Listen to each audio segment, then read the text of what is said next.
Students, how are you all? I hope so all of you are fine. Today we start the fifth lecture of science of class 3. Today we start the chapter number 4.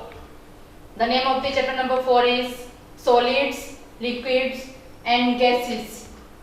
Students, you see the different material in this world around you. For example, you see the rocks, soil, wood, water, air, bricks, books, toys. All the material which are found in this world is divided into three groups. We divide all the materials which are found in this world into three groups. The first group is called the solids. The second group is called the liquids. And the third group is called the gases. We divide the material into three groups: solids, liquid and gases. The question is that which material are called the solids and which material are called the liquids and which material are called the gases. Here are the some points. By reading this point, you come to know that what are the solids, what are liquids and what are gases. First of all, we read the points about solids. Solids are those materials which have a definite shape. The things which have a definite shape, they are called the solids. The second thing about the solids is that the solids can be kept any place without container. If we want to take the solids, we can keep the solids any place without container because these are solids and they have a definite shape. Their shape can't change. We place anywhere, any place solids. For example, bricks, books, toys, furniture, stones, wood, etc. These all materials are solids and we can keep these material any place without a container because they are solids. The second group of things is called the liquids. What are the characters of the liquids? How we can recognize the liquids? The number one point, liquids do not have any definite shape. Liquids are those material which do not have any their specific shape. The second thing, the liquids can be kept in a container. If we want to have liquids, we need a container. We can keep the liquids in a container. Without container, we can't keep the liquids. The number third point about the liquids is that the liquids take the shape of the container. In which container we keep the liquids, they take the shape of that container. For example, when you open the book page 24, here is the activity for you. You also do this activity for your information. The liquids take the shape of the container. If we pour the, for example, we take the example of the water. Water is a liquid. If we pour the water in a glass, the water take the shape of the glass. And if we pour the water in a saucer, the water take the shape of the saucer. If we pour the water in the cup, the water take the shape of the cup because liquids do not have their own specific shape. They take the shape of the container. The fourth point about the liquids is this: can flow easily.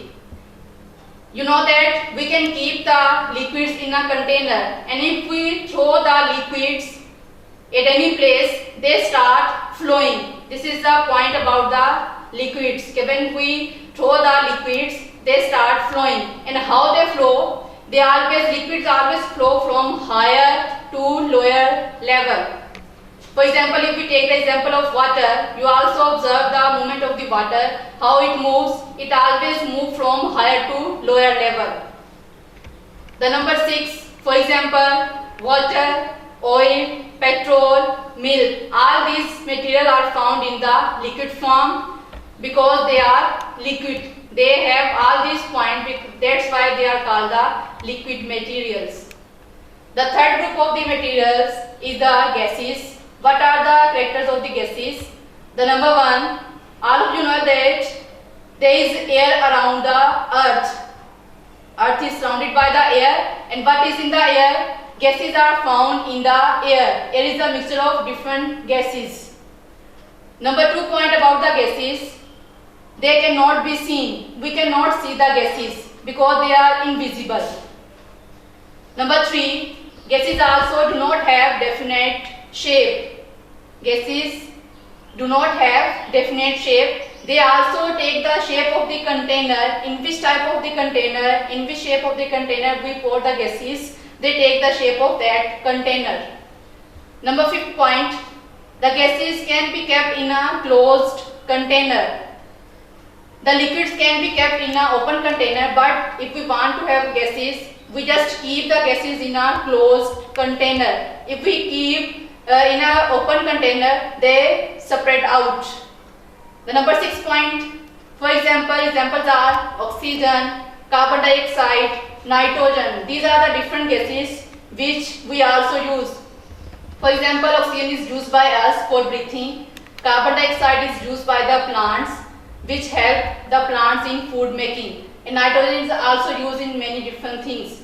There are also many other gases which are found in this world, but we cannot see the gases, that's why they are invisible. There are also gases used in different material. Gases are used to fill the tires, food poles and balloons. These are the characters of the materials which are found in the solid, liquids and the gaseous form. The next topic in this chapter is that change of state. Now you know that the materials are found in the 3 forms: solid, liquids and gases. In this point, we read that we can change this state into one another. We can change the solid into liquid. We can change the liquid into gas. We can change the gas into liquid form. We can change the liquid material into solid form.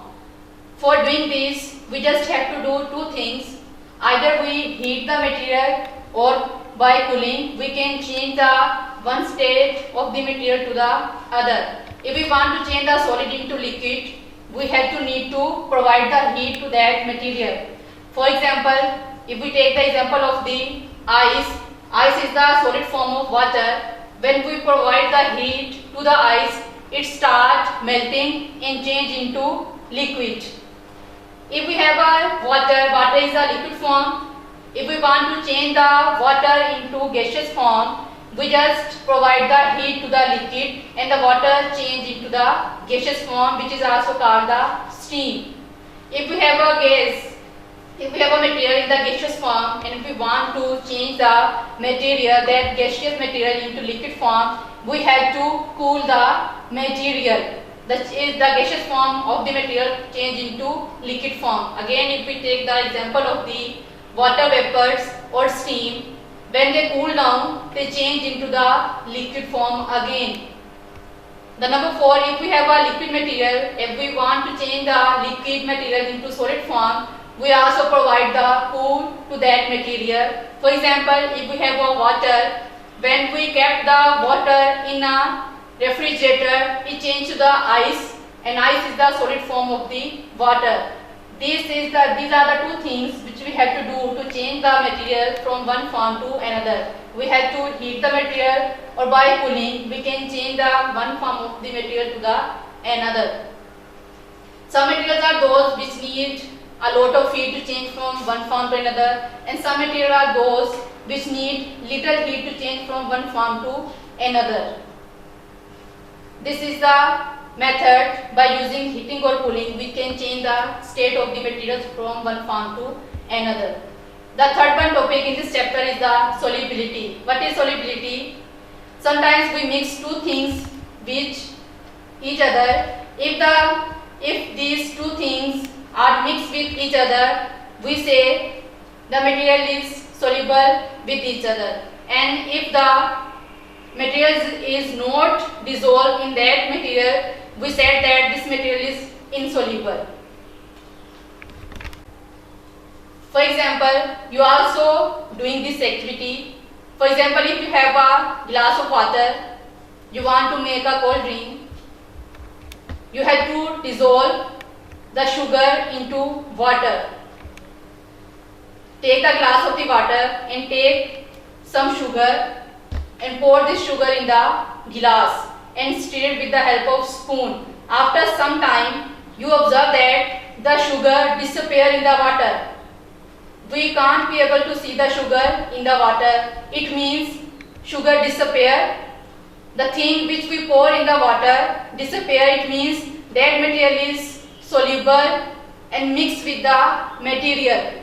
This is called the soluble. We say that the sugar is soluble in the water. Some things are those which don't mix with the other material. For example, again, if you take a glass of water and try to mix the sand into the water, how much time you stir the sand with water, it can't dissolve in the water. They remain the same, not mix.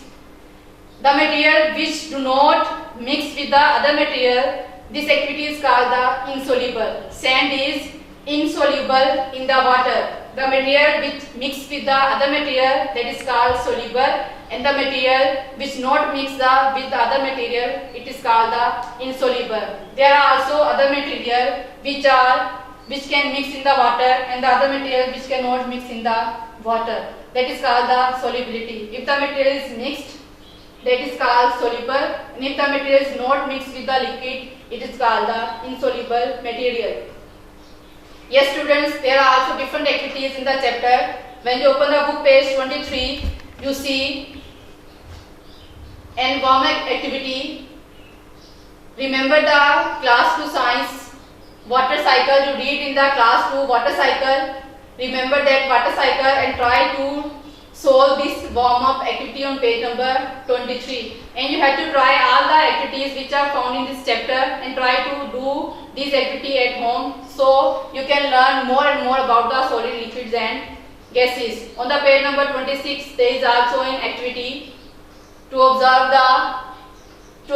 these changes. You do this activity with the help of water. Yes students, there is also exercises on page number 28 and 29. You get the notes of these exercises and solve this, and you have to learn this. Yes students, our chapter number 4 has completed today. Now there is a homework for you. You have to read the chapter number 4 and you have to learn all the activities and the exercises which are found in this chapter within the reading and also the exercises. And you have to draw and label the different solid material in your notebook. You have to try to draw different solid material and also try to name this material, and you have to do this activity in your notebook.